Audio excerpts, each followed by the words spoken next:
رات کے 8 بج رہے تھے۔ احمد اپنے 8 سال کے بچے چنٹو کو گود میں لیے ہوئے ہاسپٹل کی طرف جا رہا تھا۔ اس کی بیوی نائلہ بھی اس کے ساتھ ساتھ پریشان حال میں چل رہی تھی۔ جیسے ہی وہ وہاں پہنچے تو وہ سیدھا ایمرجنسی وارڈ میں گھس گئے، جہاں اس وقت ڈاکٹر آکاش اور ڈاکٹر جنید موجود تھے۔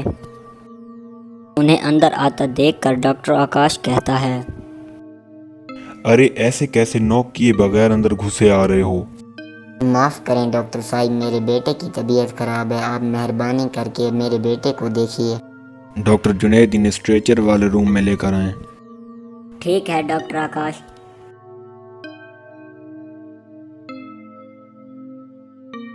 ہمارا تو فائدہ ہو گیا، اس کی کڈنی نکال لیتے ہیں۔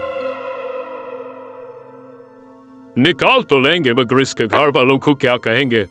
کہنا کیا ہے، کہہ دیں گے کہ اس کے پیٹ میں انفیکشن تھا، اس کو نکالنے کے لیے آپریشن کرنا پڑا۔ گاؤں کے جاہل لوگ ہیں، انہیں جیسے چاہو بیوقوف بنا سکتے ہو۔ اس کے بعد وہ ہاتھ میں سرجیکل بلیڈ لے لیتا ہے۔ وہ جیسے ہی سرجیکل بلیڈ ہاتھ میں لیتا ہے تو لائٹ چلی جاتی ہے۔ یار اب اس لائٹ کو کیا ہو گیا ہے؟ وہ باتیں کر رہے ہوتے ہیں کہ انہیں بیڈ پر ہلچل محسوس ہوتی ہے۔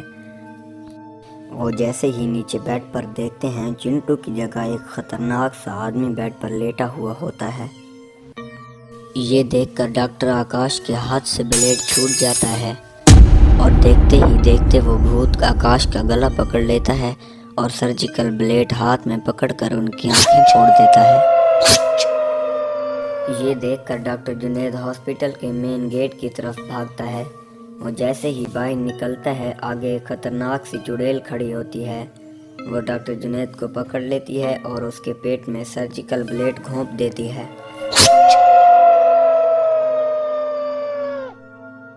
احمد اور اس کی بیوی چیخیں سن کر گھبرا جاتے ہیں اور آپریشن تھیٹر کی طرف بھاگتے ہیں۔ جیسے ہی آپریشن تھیٹر میں داخل ہوتے ہیں، وہ دیکھتے ہیں کہ 2 ڈاکٹرز بری طرح مرے ہوئے ہیں اور ان کا بیٹا صحیح سلامت بیڈ کے نزدیک کھڑا ہے۔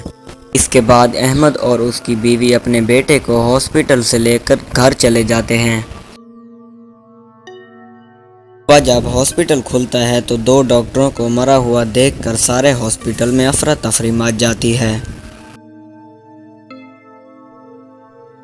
ایک لاش کے قریب ایک چٹھی پڑی تھی۔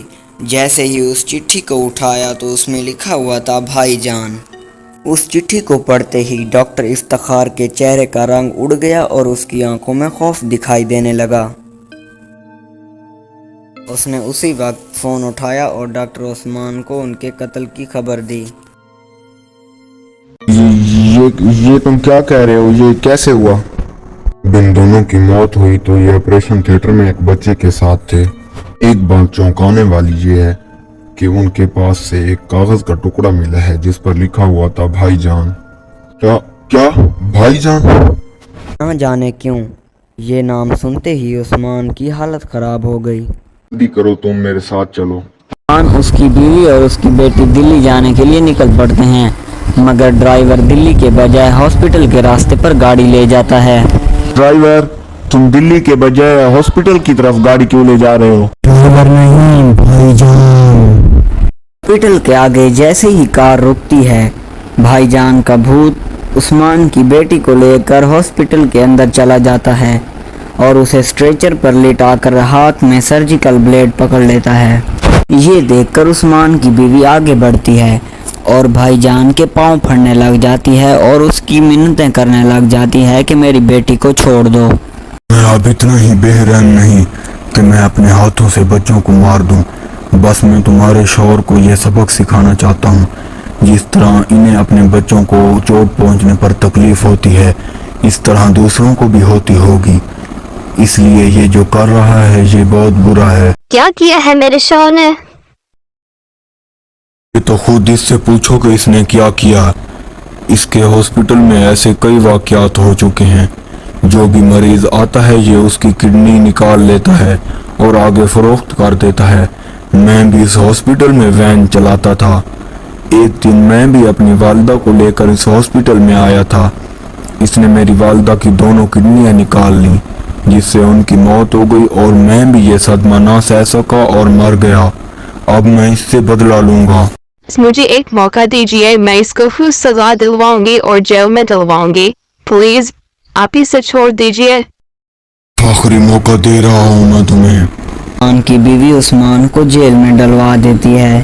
ایک دن عثمان جیل میں بیٹھا ہوتا ہے کہ بھائی جان اور اس کی ماں کا بھوت آتا ہے. اب تم لوگ کیا چاہتے ہو مجھ سے؟